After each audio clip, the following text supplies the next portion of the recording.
Nah, ngomong-ngomong ini tentang sambung pucuk, gimana kalau saya kepingin tahu ini Pak, sambung pucuknya itu nanti batang atasnya apa, batang bawahnya apa? Ini kan hanya praktek kalau yang ya, nanti kalau sudah ini dibelah saja sini ya. Sisipnya ya ini. Nah ini entresnya. Ini entresnya kan dari apa ini ini Pak? Varietas musangking. Ini kalau musangking kan ciri-cirinya panjang. Saya potong 1, 2, 3, 4 lah. Ada persyaratan lain nggak Pak untuk ngambil entresnya itu Pak? Oh ada. Ada. Berarti harus cari entres juga malam-malam itu Pak? Atau entresnya juga entresnya biasanya jam 3 sore itu. Oh sudah bisa cari entresnya dulu. Terus ada perlakuan khusus tidak Pak untuk entresnya itu? Ada. Kalau sebelum disambung? Sebelum disambung harusnya steril.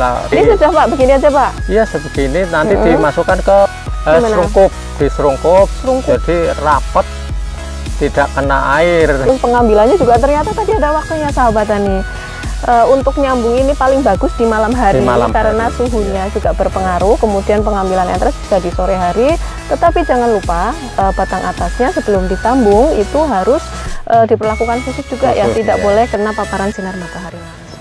Selamat datang di panggung penyuluhan Siniar Penyuluh Pertanian Kebumen. Sahabat tani, hari ini berjumpa lagi dengan saya yang mungkin sudah lama tidak muncul di panggung penyuluhan, dan kali ini saya berada di Desa Becengkolan, Kecamatan Padureso, tentunya dengan narasumber yang sangat spesial. Beliau adalah seorang petani andalan kami di Kecamatan Padureso.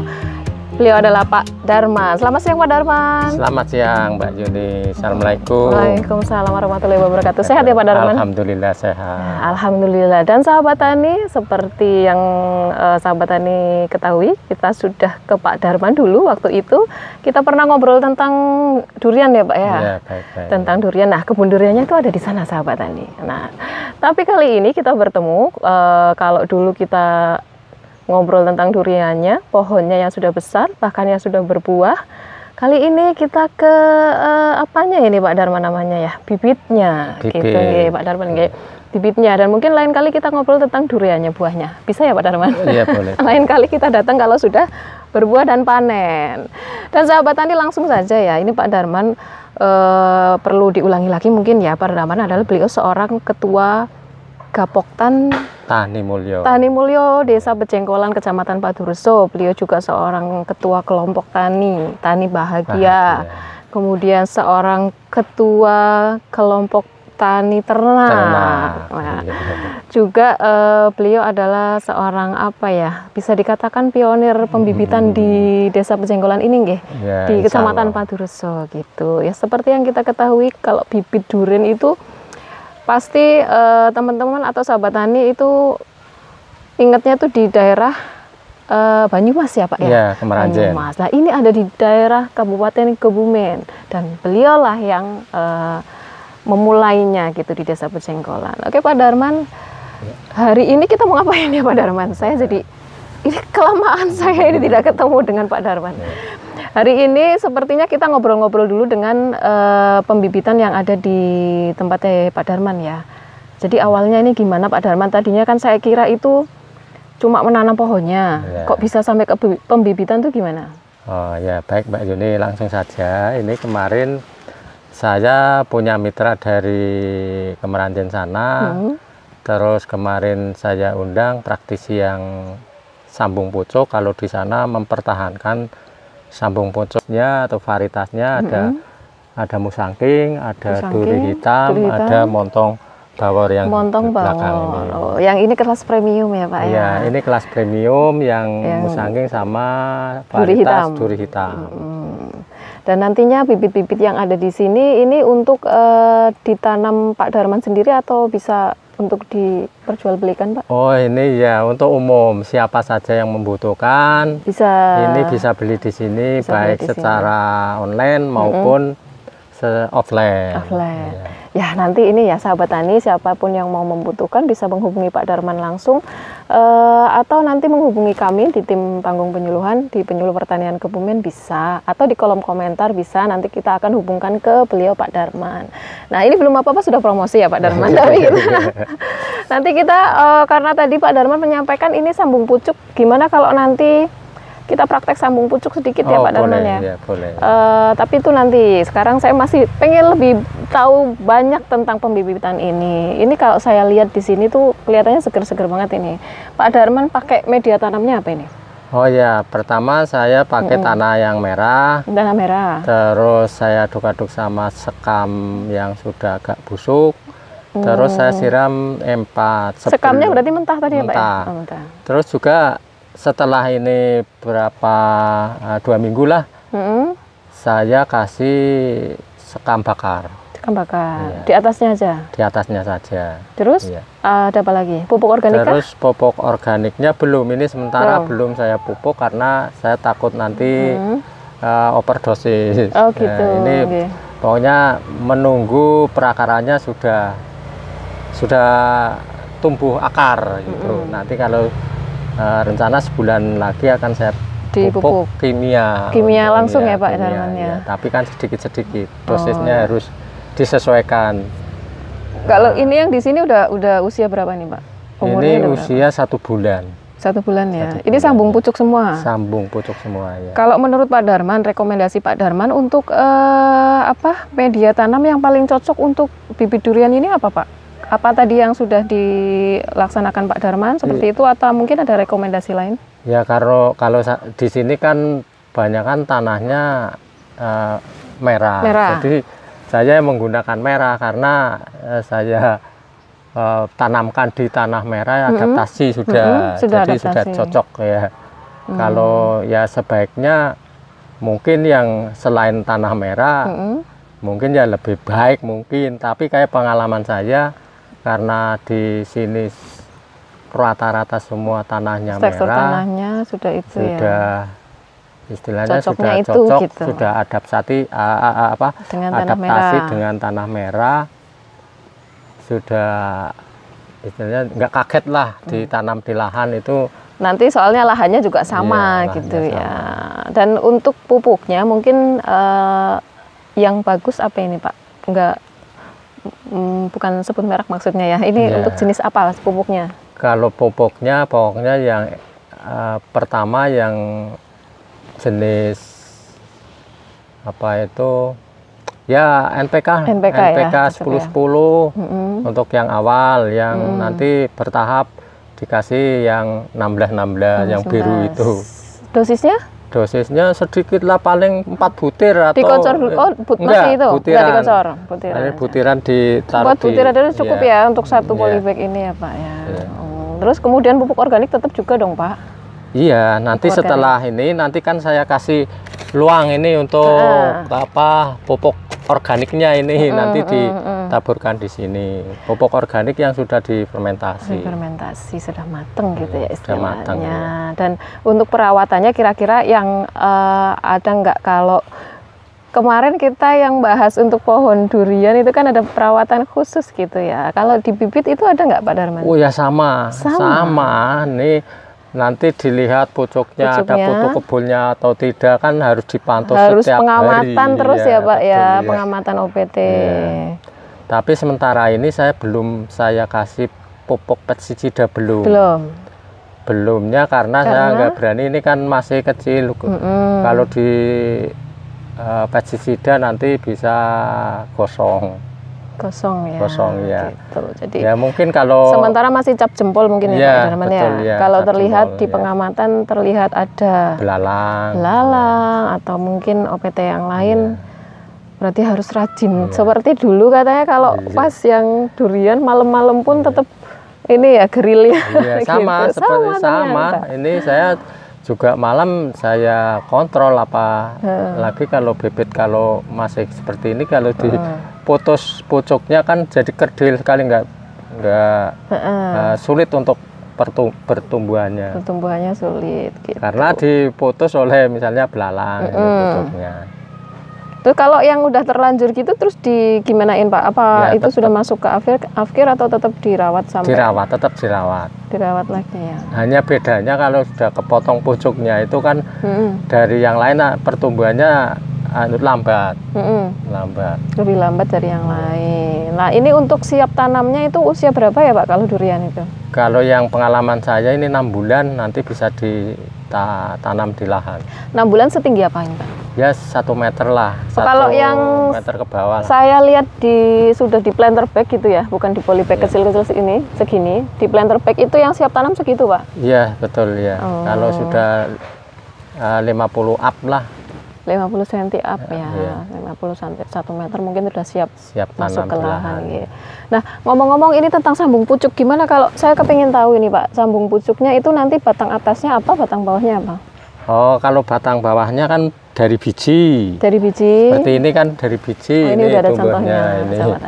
Ini dari biji. Nanti saya praktek langsung ya. Boleh Pak. Ya, nanti saya potong gini, segini. Nah. Ini kan hanya praktek kalau yang, nanti kalau sudah gini dibelah saja sini, ya.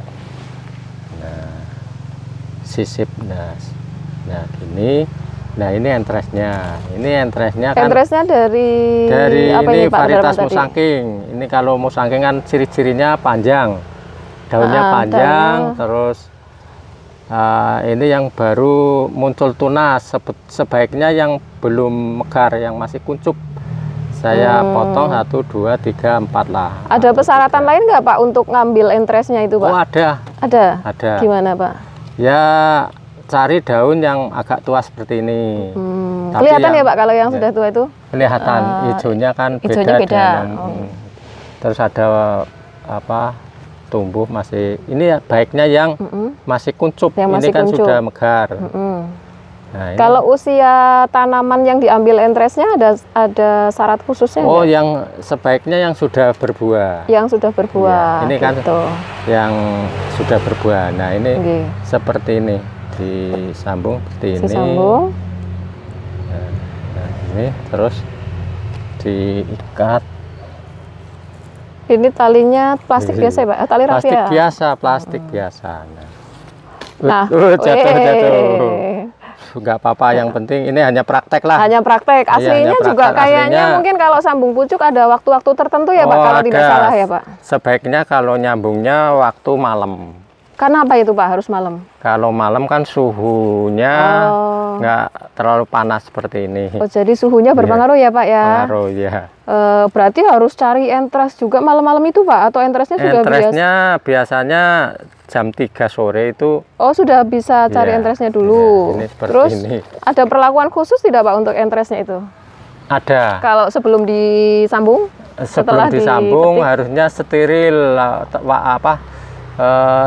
wadahnya itu diletakkan di tempat yang sejuk ya, jangan jauh dari paparan sinar matahari juga ya. Ini seperti ini, nanti ini sudah Pak, begini aja Pak? Iya sebegini, nanti dimasukkan ke karung itu serungkup, diserungkup, jadi rapat, tidak kena air, tidak kena matahari langsung. Terus pokoknya rapat. Nah, coba Pak, saya pengen lihat ini ya. Jadi kayaknya tadi mudah banget sahabat tani. Jadi mungkin kalau sahabat tani pengen belajar juga, tadi sudah dijelaskan sama Pak Darman, ini batang bawahnya itu yang dari biji, kemudian entresnya diambil dari yang sudah pohon yang tentunya sudah berbuah, yang sudah siap untuk dijadikan entres ya. Terus pengambilannya juga ternyata tadi ada waktunya sahabat tani. Untuk nyambung ini paling bagus di malam hari, karena suhunya juga berpengaruh. Kemudian pengambilan entres bisa di sore hari, tetapi jangan lupa batang atasnya sebelum disambung itu harus diperlakukan khusus juga ya, tidak boleh kena paparan sinar matahari langsung. Wah, saya jadi belajar ini Pak Darman. Saya tadinya nggak tahu ini. Saya juga dulunya belajar, Mbak. Oh gitu, ya begitu. Saya tadi baru mau nanya, Pak Darman bisa seperti ini tadinya itu sekolah khusus atau gimana? Ternyata dari? Oh, saya kemarin mengundang praktisi yang dari Banyumas itu, mitra saya lah, mitra saya. Dari Banyumas berarti ahli ini ya, ahli, yang di ahli yang perdurenan. Ya, tidak mau merubah sistemnya yang sambung pucuk. Kalau yang lain kan ada yang tempel. Nah, jadi untuk irit entresnya, nah jadi cuma diambil sedikit ya Pak ya. Jadi banyak. Padahal sebenarnya banyak, nggak perlu irit-irit ya Pak ya. Tapi karena mungkin beliaunya sudah melakukan penelitian yang lebih lama lagi, lebih lanjut, ternyata paling bagus memang dilakukan dengan sambung pucuk. Karena gitu. Saya juga sudah memahami tentang yang sambung pucuk, ternyata itu ada yang mulai kembang. Oh, ada yang sudah. Karena ya saya bedakan yang sambung pucuk dan yang tempel. Bedanya apa, Pak? Ternyata cepat yang sambung pucuk. Sambung pucuk. Perkembangannya, pertumbuhannya. Kalau masalah perkembangan itu tinggal kita merawat. Tapi buahnya atau kembangnya itu duluan yang sambung pucuk. Yang sambung pucuk. Tapi kalau kualitas buah sama ya, Pak ya? Ya sama. Sesuai dengan varietas ya. Sesuai varietas. Jadi perbedaan untuk perkembangbiakan lewat sambung pucuk sama tempel itu sebenarnya berbeda hanya di pertumbuhannya saja. Pertumbuhan, ya. Gitu. Kalau kualitas buah tetap sama karena varietasnya sama, diambil dari induk yang sama juga. Terus Pak Darman, ini kan nunggu berapa hari nanti bisa sampai dilepas plastiknya, talinya? Ya, 21 hari 21 setelah hari. Keluar dari serungkup itu, nanti kan ada yang misalnya kalau rontok, ini pucuknya masih hidup, insya Allah dikeluarkan hidup. Nah seperti ini bentuknya. Yang rontok daunnya maksudnya? Daunnya, ya. Oh ya, mungkin berarti yang rontok tidak jadi? Ya, kadang bisa jadi, yang penting masih ada atasnya? Ada atasannya. Oh ya gitu. Terus habis itu setelah apa tadi dikeluarkan dari serungkup itu baru dipindah ke polybag seperti ini? Ya, di oversak seperti ini. Ke polybag seperti ini, kemudian dirawat kembali, terus sampai akhirnya nanti pindah lagi ke planter bag. Planter bag atau langsung kalau ini besar. Kan ini bisa langsung ini ya, Pak? Kalau ini nanti misalnya 6 bulan ini langsung bisa ditanam di lahan. Ini bisa ya, kalau bisa. 6 bulan ini berarti bisa mungkin segini ya, 50 up gitu 50 up lah sudah bisa. Bisa langsung ditanam di lahan. Nah, untuk penanaman Pak Darman, ini adakah teknik khusus atau apa ya? Biar mungkin di lubang tanamnya atau caranya itu ada khusus nggak, Pak? Oh ya, kalau di saya, pengalaman saya dan saya kembangkan ke teman-teman itu harus digali sedalam 1 meter dan lebar 1 meter. Berarti ya, 1 kali 1. 1 kali 1. Nah, nanti separuh yang setengah meter ditaruh ke sebelah kanan dan setengah meter lagi yang bawah sebelah kiri misalnya. Nah, nanti dikembalikan lagi, kembalikan semulanya. Ini ya berarti ya dibolak-balik ya. Ya. Jadi kalau pengalaman saya enggak usah dikasih pupuk dulu. Nanti kalau sudah hidup baru dipupuk. Ya. Berarti tetap tanah yang sama, dikembalikan lagi tadi ya. Nah, tujuan kami saya amati kalau digali 1 meter ketika kemarau panjang seperti ini, kan bisa menyimpan kadar air menurut, walaupun saya tidak ngetes dan saya tidak meneliti secara detail, tapi saya memahami kalau di lubang 1 meter itu tahan. Hidupnya tahan. Yang penting kan itu, Pak. Jadi pengalamannya Bapak tidak hanya sekedar teori ya, sudah melakukan, maka kita jadi tahu. Luar biasa sekali ya Pak Darman.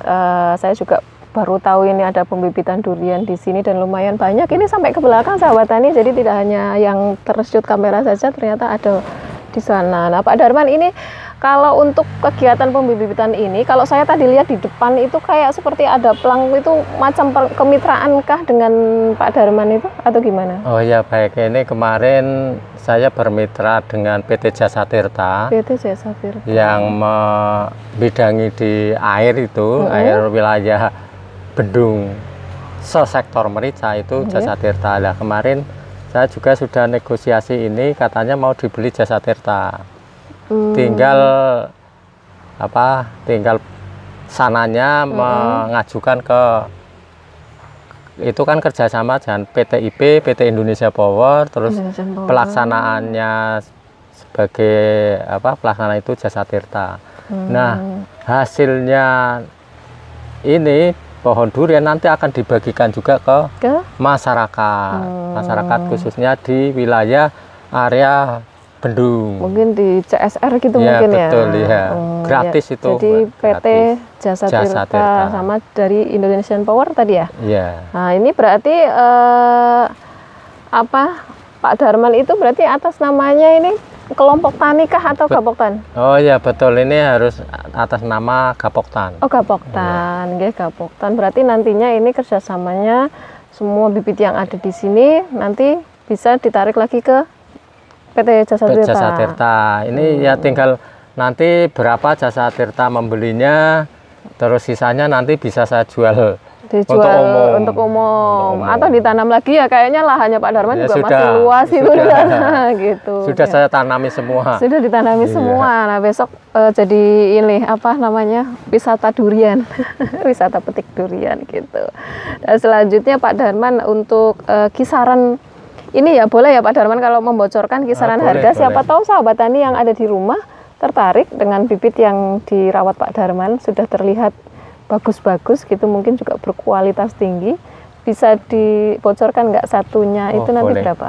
Kalau eceran ini ya. 15.000. Ini setinggi ya, ini atau ini seperti ini. Seperti ini 15.000 ambil di tempat. Ambil di tempat ya, on the spot. Kalau partai banyak ya nanti bisa dinego lah. Kalau partai banyak. Kalau berarti kalau misal minta dikirim tambah ongkir ya Pak ya. Tambah ongkir. Kemudian kalau yang seperti ada di belakang itu yang sudah di planter bag banyak itu berapa Pak? Oh itu walaupun tingginya taruhlah 1 meter tapi pohonnya masih kecil atau belum bagus lah, itu ya 50.000 boleh. Tapi kalau yang sudah bagus itu sampai 200.000. Sampai 200.000 yang benar-benar kualitas ini ya Pak ya. Tergantung bibitnya itu. Saya mau beli tapi yang sudah berbuah ada nggak Pak? Yang ditanam nanti tinggal petik aja gitu. Dan Pak Darman terima kasih untuk informasinya, untuk sharing ilmunya juga. Ini saya jadi tahu tentang sambung pucuk. Nanti mungkin kapan-kapan kita ketemu lagi praktek apa ya Pak? Mungkin praktek panen gitu. Oke sahabat tani, untuk lebih jelasnya nanti yang membutuhkan informasi banyak tentang bibit durian, ada musangking, ada duri hitam, ada bawor dan montong. Ini juga tidak ketinggalan bawor dan montong ya Pak ya, tetap ya. Jadi ya. Kalau biasanya pengusaha-pengusaha sekarang, petani-petani pebisnis sekarang itu lebih memikirkan ke yang premium, menengah ke atas. Tapi Pak Darman ini masih juga montong. Kalau montong sama bawor kan ya kelas menengah ke bawah, kelas terjangkau lah. Terjangkau gitu. Itu gimana Pak? Itu bisa sampai kepikiran itu nggak langsung kepingin yang premium aja biar lain daripada yang lain. Ya gitu. Saya akan memahami tentang ekonomi lingkungan sini. Apabila nanti biasa. Masyarakat kepingin ya terjangkau membelinya. Karena dulu saya pernah dengar juga kalau Pak Darman pernah panen yang satu butirnya sampai 500.000 ya Pak ya? Iya, ada itu varietas musangking. Saya pernah jual ya, satu butirnya 15.000. 500. Iya. Dan mungkin besok yang duri hitam kayaknya lebih mahal ya Pak ya? Ya, karena saya belum pernah, saya nggak berani cerita. Oh gitu. Ya, belum pernah, tapi katanya yang bibit mitra saya itu sampai 400 dari petani. Sampai 400.000 per kilo dari petani. Nah itu kalau udah dijual di etalase berapa ya kira-kira gitu, marginnya udah lumayan ya Pak Darman ya. Nah ini kalau yang bawor sama montong itu kan lebih terjangkau ya Pak. Ya, per kilonya berapa ya Pak? Per kilo saya kemarin jual 45.000 per kilonya dari Pak Darman gitu ya, 45.000. Kalau satu butir itu sampai berapa kilo? Kemarin ada 3 sampai 5 kilo. Lumayan juga ya. Ya rata-rata 3 kilo. 3 kilo itu yang ukuran standar ya Pak ya. Standar ya. Gitu. Dan mungkin lain kali kita kalau sudah mulai panen raya ya Pak, kita datang lagi ya Pak ya. Siap. Siap. Dan terima kasih sekali Pak Darman. Untuk teman-teman atau sahabat tani yang membutuhkan informasi bisa langsung nanti kontak ke Pak Darman. Nomor HP-nya hafal nggak Pak? Bisa disebutkan? Hafal. Ya, nanti disebutkan, nanti biar ditulis. 081 227 559 729. Nah, sahabat tani boleh dicatat tadi yang disampaikan Pak Darman, nomor HP-nya langsung ke pakarnya, ke Pak Darman boleh konsultasi dan syukur-syukur nanti bisa menjadi rekan bisnis. Begitu ya Pak Darman ya. Mudah-mudahan nanti lancar semuanya ya Pak Darman, termasuk nanti mungkin hubungan kemitraan dengan beberapa perusahaan. Tadi ada PT Jasa Tirta, kemudian Indonesian Power. Ada lagi nggak Pak? Ada, kemarin dari Universitas BSI yang mengajukan proposalnya untuk pengembangan tanaman durian.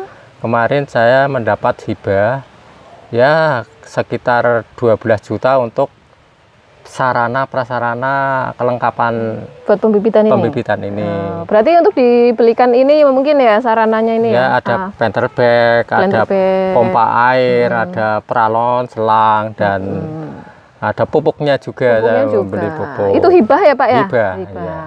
Dari BSI, Bina Sarana Informatika. Oke. Kemudian ada lagi? Yang itu yang BSI kan hanya jembatannya, yang pelaksananya, dananya itu dari Dinas Pendidikan. Oh, dari Dinas Kementerian Pendidikan. Oh, luar biasa ya, ternyata sahabat tani Pak Darman itu mitranya itu dari berbagai ada tadi di bidang pendidikan, terus kemudian ada perusahaan, guys, ada dari Indonesian Power juga. Luar biasa sekali. Mudah-mudahan semua yang kita sampaikan, yang Pak Darman sampaikan dapat bermanfaat bagi sahabat tani semua, terutama petani muda ya Pak Darman ya. Nah Pak Darman sendiri ada nggak semacam motivasi atau kata-kata hari ini closing statement untuk Pak Darman, untuk petani-petani kita yang ada di seluruh Indonesia, terutama petani muda? Ya baik Mbak Yuni, semoga petani-petani milenial jangan sungkan dan jangan malu jadi petani. Jangan malu jadi petani, bangga ya Pak. Menjadi petani karena petani ini hasilnya cukup menyenangkan. Juga menjanjikan, apalagi kalau khususnya di wilayah pegunungan seperti ini, lahannya kering, boleh ditanami tanaman buah. Apa saja bisa ya Pak ya? Apa saja, ada alpukat boleh, terus cocoklah kalau jeruk juga. Jeruk, iya saya lihat jeruk itu cocok, banyak loh Pak Darman juga, sahabat tani. Untuk informasi juga Pak Darman juga punya beberapa tanaman jeruk yang sudah berbuah. Gitu, jadi tidak hanya bergelut di dunia perdurenan, tapi ada jeruk juga ya. Mungkin nanti alpukat atau apa ini Pak Darman? Alpukat sama ya itu jeruk. Ya, pokoknya buah lah, Pokoknya buah. Gitu. Kalau dulu pernah saya menanami tanaman buah itu rambutan, ternyata harganya tidak menjanjikan. Akhirnya saya punya feeling yang durian lah, pokoknya durian, alpukat, jeruk buah, jeruk manis. Mudah-mudahan apapun yang nanti Pak Darman dan teman-teman dan sahabat tani tanam nantinya juga menghasilkan sesuatu yang diharapkan, yang nilainya tentunya tinggi. Gitu. Terima kasih sekali Pak Darman untuk waktunya, dan ini karena sudah mulai mataharinya sudah mulai di atas kita Pak Darman, jadi lebih baik kita istirahat dulu ya Pak Darman. Terima kasih untuk waktunya, dan sahabat tani, petani Indonesia berjaya, sejahtera, dan bahagia. Penyuluh pertanian Kebumen, aktif, kreatif, inovatif. Saya Yuni Miarti, terima kasih dan sampai jumpa. Terima kasih Pak Darman.